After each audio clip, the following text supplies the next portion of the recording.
Kalau kalian mau beli motor, biasanya kalian belinya secara kredit atau secara tunai atau full cash nih. Karena walaupun sama-sama ngeluarin uang yang sama untuk membeli motor tersebut, kalian akan mendapatkan pelayanan yang berbeda. Yang mana biasanya kalian akan dianggap raja ketika mau membeli kredit. Sedangkan kalian kayak dianggap bagaimana gitu kalau kalian membeli dengan cara tunai atau cash. Perbedaan dasarnya gini nih. Biasanya kalau membeli tunai atau cash, kalian akan ditakut-takutin motor biasanya akan lebih lama sampai rumahnya. Bisa memakan waktu sampai berminggu-minggu atau bahkan sampai bulan, tergantung jenis motornya. Sedangkan jika kalian membeli secara kredit, sales biasanya akan mengiming-imingkan motor akan cepat sampai. Bahkan yang lebih gokilnya lagi, terkadang sales menjanjikan motor bisa diambil di hari yang sama atau keesokan harinya. Dan ini sudah menjadi rahasia umum. Pertanyaannya, kenapa ketika kita beli kredit dilayani seperti raja dan semua lebih cepat? Sedangkan ketika beli tunai, kita seakan-akan dipersulit dan ditakut-takutin. Jawabannya tentu aja insentif. Perusahaan leasing menjanjikan sebuah uang insentif kepada dealer dan sales yang berhasil menjual motor tersebut.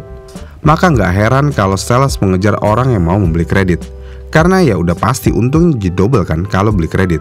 Apalagi nih ya kalau motornya baru banget keluar, terus banyak antrian di motor tersebut. Dengan demikian insentifnya akan semakin besar.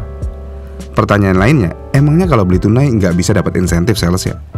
Sebenarnya sih tetap dapat, tapi nggak sebesar apa yang didapat ketika dia berhasil menjual motor secara kredit.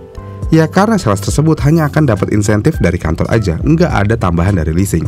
Maka dari itu pembeli kredit adalah segalanya. Kemudian sebenarnya berapa sih yang didapat oleh dealer dari leasing jika berhasil menjual kredit?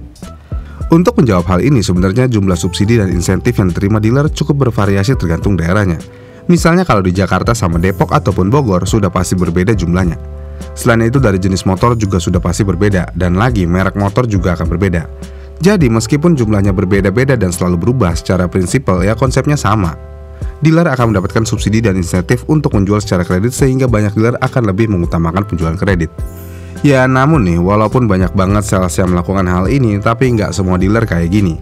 Mungkin yang paling terkenal dan paling banyak melakukan hal ini ya dealer si biru. Cuman ya nggak semuanya sih. Pertanyaan lainnya adalah apakah ini kondisi yang legal? Sebenarnya jika menawarkan suatu produk untuk pembayaran kredit ataupun cash itu adalah hal yang legal. Namun jika berbohong dan menahan status inden motor itu adalah tindakan yang ilegal. Contohnya gini nih. Misalnya kalian mau ke dealer terus mau beli Honda Beat yang bisa kelipet itu. Kalian kan udah tahu tuh ya, Honda Beat banyak banget di jalan dan tingkat produksiannya pasti juga sangat banyak.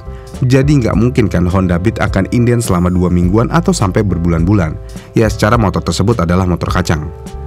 Kemudian dengan adanya kredit dan tunai ini, sebenarnya buat konsumen lebih untung yang mana nih, membeli secara kredit atau tunai? Ya pada dasarnya pembelian secara tunai jauh lebih menguntungkan. Kenapa? Ya karena kita membayar sesuai dengan harga motor. Ya walaupun memang dengan pembelian secara tunai uang akan berkurang cukup drastis di ATM. Ya ini berbeda kan dengan cara kredit. Uang kita keluarnya ya pelan-pelan setiap bulannya. Tapi ya kalau dihitung-hitung dari total DP dan tenornya, harga yang dibayarkan ujung-ujungannya ya cukup mahal juga. Yang berarti secara tidak sengaja kita sudah menambah beban keuangan setiap bulannya. Ya walaupun memang tidak semua orang bisa membeli tunai. Ya ini baik lagi sih dengan kebijakan finansial kalian. Ya intinya kondisi seperti ini salah sekaligus benar di saat yang bersamaan. Bagaimana nih menurut kalian? Kalau kalian lebih baik kredit atau tunai? Komen di kolom komentar di bawah ya. Jika kalian suka dengan video ini, kalian bisa like dan subscribe channel ini. Dan sampai jumpa di video selanjutnya.